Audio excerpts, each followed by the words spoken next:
while.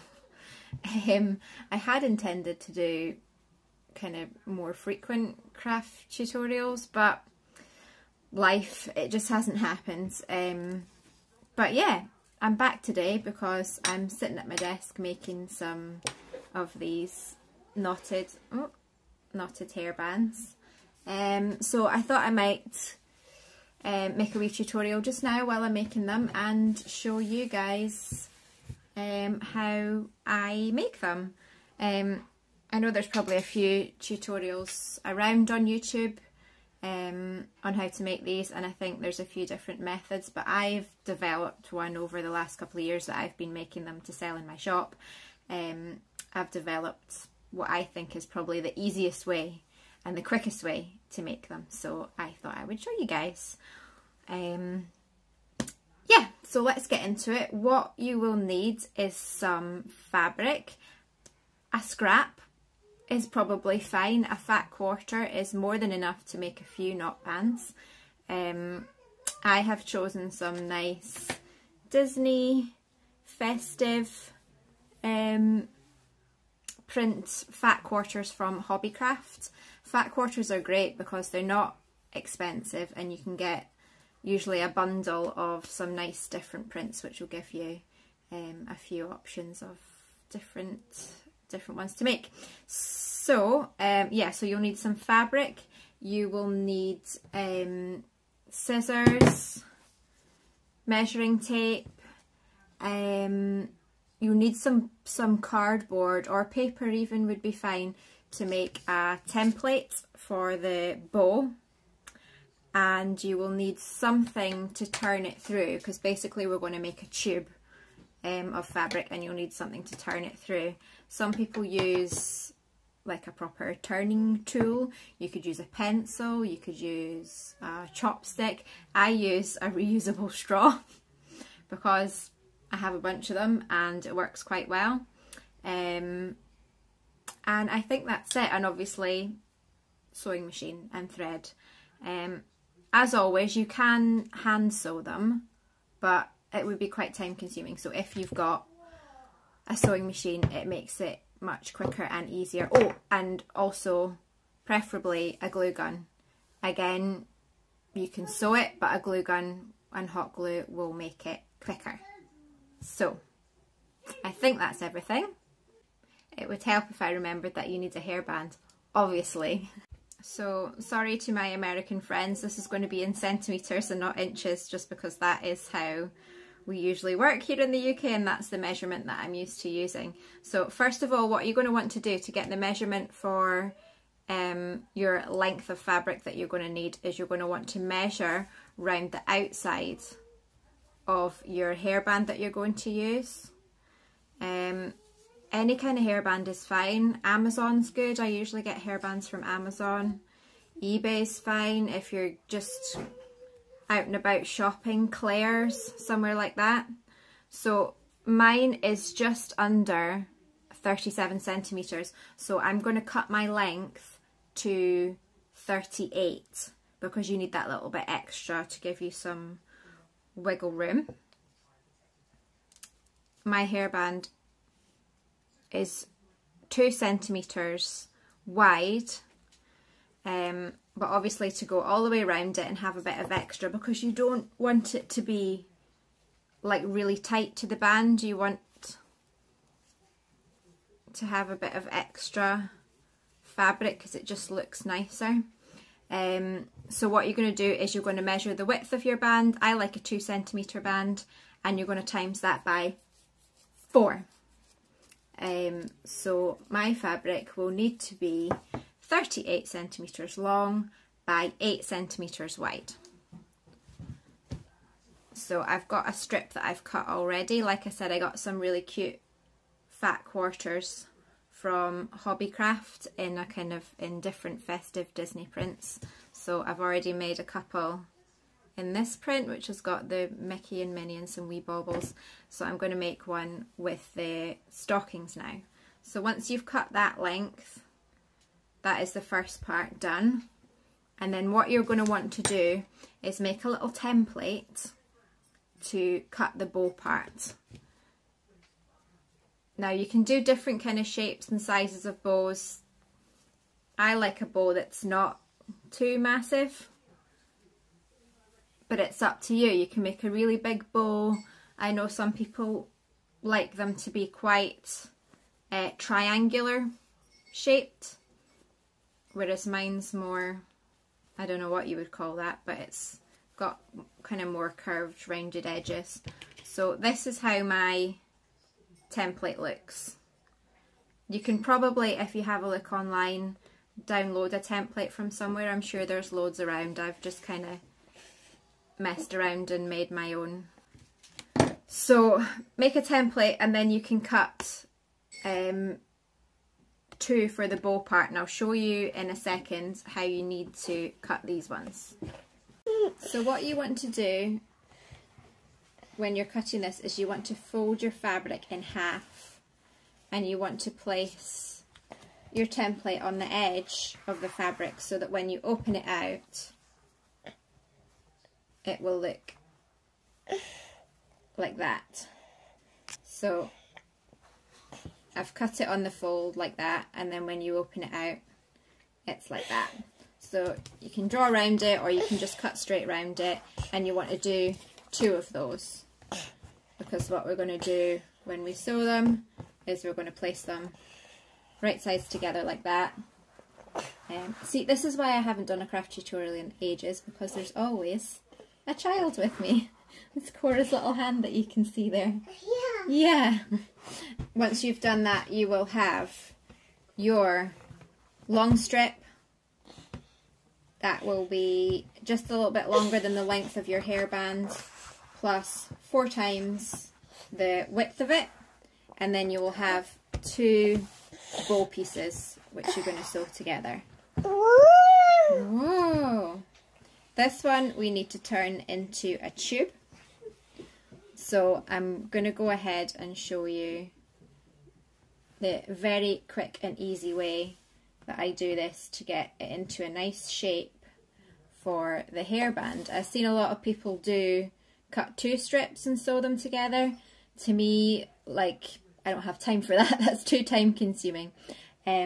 So I do it in 1 piece. I don't like to iron it, otherwise you'll get a seam down the middle, not a seam, but like a press mark, a crease, down the middle of your hairband. So I don't iron it in half. So if you look at your hairband, normally you will see that it tapers down to a point at the end, and you want your fabric to kind of follow that same shape, otherwise you will have a big kind of baggy bit at the end. So the way I do that on my hairband, it starts to taper at about 10 centimeters. So I do this by eye now, but if you're starting out you probably want to measure it. So take your fabric that you've cut and folded in half, put a little mark just to remind you where 10 centimeters is at that end, and then do the same at this end.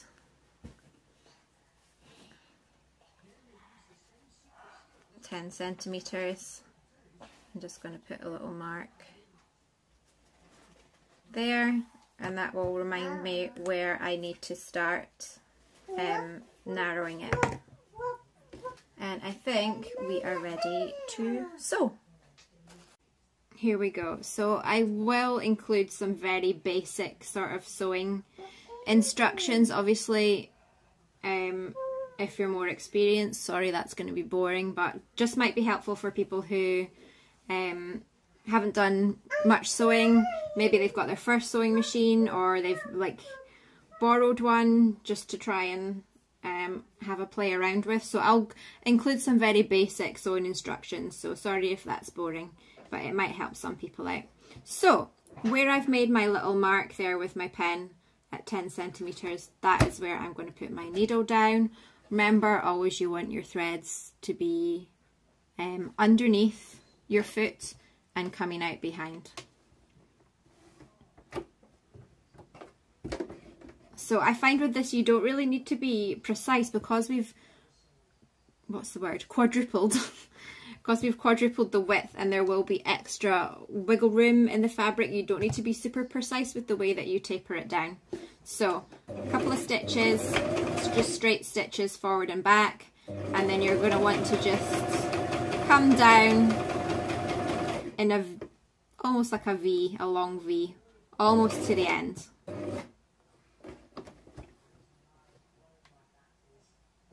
Flip it round, and this will make the bottom of your band.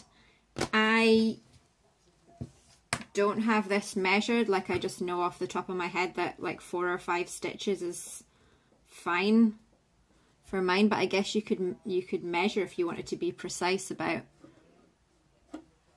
how long this is. It's about 1 centimetre, so if you wanted to mark that on the bottom to make it easier for you, but I have found that about 5 of my kind of longest straight stitches on my machine is fine. There we go. Always finish with your needle down, because otherwise when you pick your foot up to spin your fabric round, then your fabric will move around if your needle is not down. So here we're going to stitch maybe 1 centimetre or 2, and then we're going to leave a gap because we need that to turn it through once we're finished. So some forward and back stitches. And that's it, like that's enough to be able to do it. Then you're going to leave a gap. You can take it out and trim it if you want to and then place it back down, but I'm just going to pull it through maybe about 3 centimetres to leave a gap. And now we're ready to sew to the end. If you like, you can pin your fabric. I find that it's okay to just hold it, but it's up to you. You can pin it or use sewing clips or whatever you want to do, but I find it kind of just stays in place. So now we're ready to sew all the way down to the mark that we made for 10 centimetres at the other end.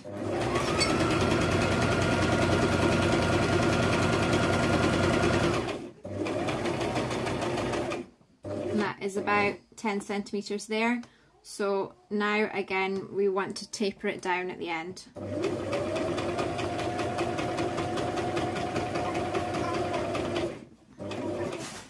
Almost to the end and stop, needle down, foot up, flip it round.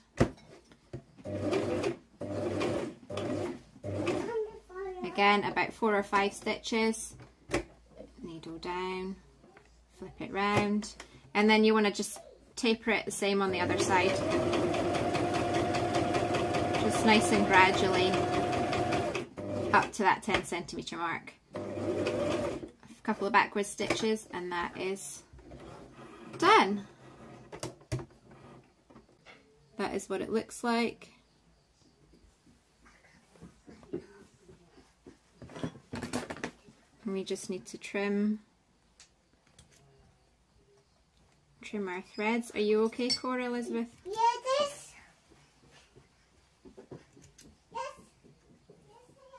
She's happy playing while I'm showing you guys. There, and you can see there's the gap that we left to turn it through. It just makes it easier to do it that way, I think, because you don't need to stitch all the way down the other side. It's just like one less step that you need to do. So I'm going to trim round just to make it easier to turn it through. You want to kind of cut your corners off at a slant.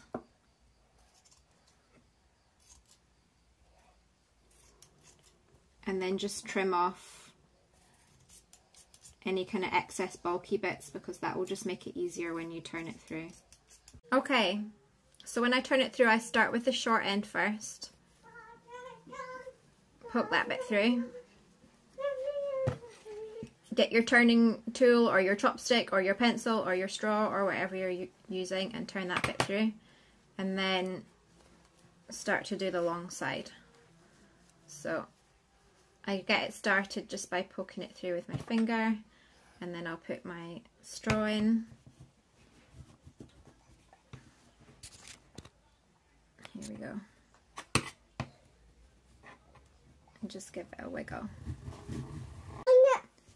Don't press the button please, because otherwise then it will stop recording. There we go. So that is turned through. And then just retrieve your implement from inside. So it's turned through, so now you have this gap where you can feed your hairband into. And because you have given it that little bit of extra width, it should go in nice and easily.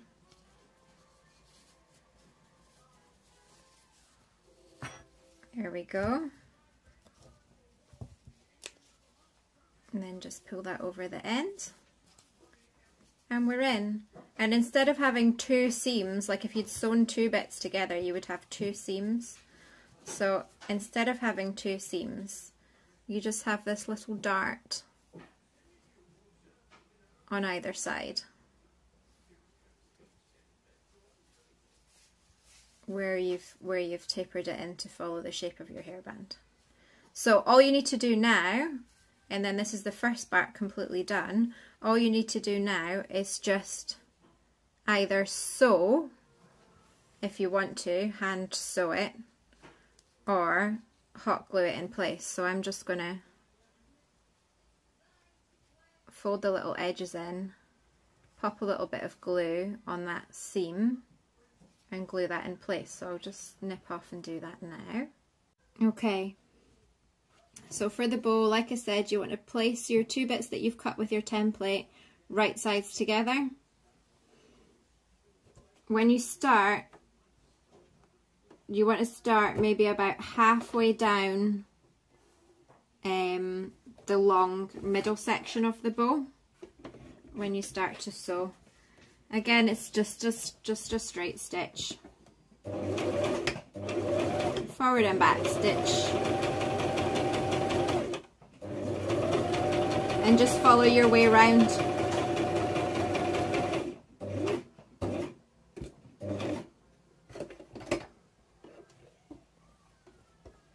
It doesn't need to be completely precise. You don't need to be excellent at sewing, because it will still look really good.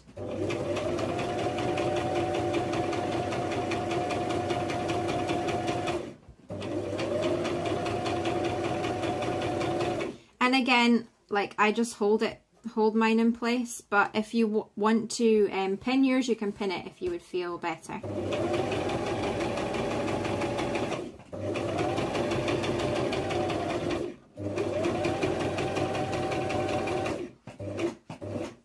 Remember to always stop with your needle down when you're going to flip it round to go around the point of the bow.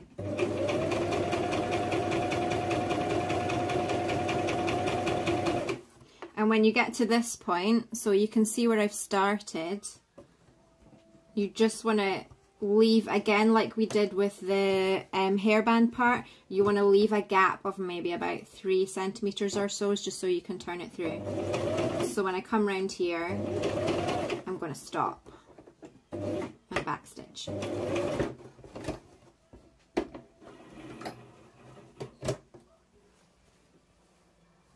there we go. So that's the two bow pieces sewn together with the gap to turn them through. I feel like this tutorial's a bit chaotic, but anyway, right. So same as the hairband, just cut a little bit of the excess off. You don't want to cut too close to where you've stitched, because then you might accidentally cut your stitching, or sometimes if you cut too close then the fabric can start to fray and it will just fray out away from where you've stitched it. But just cut a little bit of the excess off, because it just makes it easier when you're turning it through. Okay, there we go. So again, same as the hairband, I'll do the slightly shorter side, although they are It's kind of in the middle, the gap almost, but I'll do the slightly shorter side first. This one, you can pretty much do it with your finger, but I'll put my straw in just to get it completely turned through, and then I'll do the other side.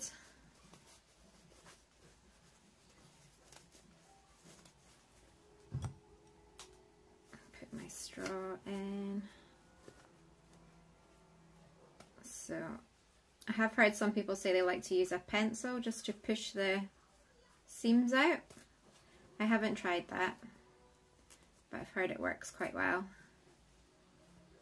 But then I'd be worried if you've got like a light fabric that then you would get pencil marks on it maybe. I don't know.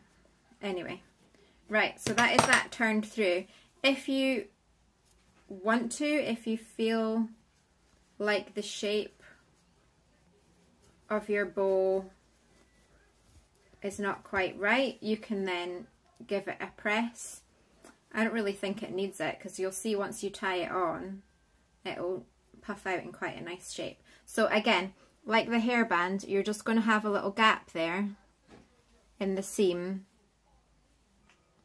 of the bow where you're going to want to, like I said, either stitch it if you don't have hot glue, or if you do have hot glue, then it's quicker just to pop a little bit of glue. There we are. And once you get quick at these, you can do these in like 10 minutes. So it's great for Christmas gifts. If you are looking for a wee stocking filler and you're quite crafty and half decent with a sewing machine, you can make these really quickly, and it's really inexpensive. You just tie it on in a knot, and the good thing about these is that you can then place the knot where you want to. Some people like it in the center. I like to have it just slightly off to one side. And that is it. I mean, how quick was that?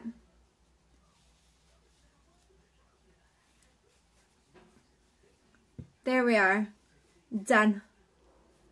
So I hope I explained everything okay, but if you've got any questions, please jump onto the comments and yeah, let me know if I didn't explain anything, or you want to see something from a different angle, or you want any other tips, then yeah, please comment and I will try and help. But hopefully that explained it all quite well, and it was quite easy to do. So yeah, get yourself a pack of fat quarters. In this one I got the baubles, the stockings, and I got like a plaid one that I'm going to do as well. I did get another big print which had Mickey and Minnie, but their faces were really large. It's no good for these little knot bands. You really need something with a small print. So these are perfect. I probably should have mentioned that at the beginning. A smaller print is better. Otherwise, you know, because it's so thin, you're not going to see any of the, you're not going to see the full design if you pick one with a big design. So yeah, I hope it was useful. Maybe next thing I was going to do, which is pretty similar, but just with a couple of important different steps. I'll just grab one. Next thing I was maybe going to do a tutorial for was scrunchy hairbands. And hopefully if I can edit this and get it done in the next day or two, then if you've got a spare day before Christmas, because we've only got 9 days to go. As I'm filming this today, we've only got 9 days to go. So if you've got a spare day before Christmas, maybe you could have a go for stocking fillers, or to wear yourself on Christmas Day, or to a Christmas gathering, or whatever. Yeah, so thank you for following along, and I hope I'll be back soon to do the scrunchy bands and any other things that I think of over the next wee while. I'll try not to leave it so long next time, but I hope everybody has a lovely festive break if you're having one, a lovely Christmas if you're celebrating Christmas, and if you're not, then I hope you have a lovely time spending time with friends and family over the holiday season. Yeah, but thank you for watching, and I will see you all in the next one.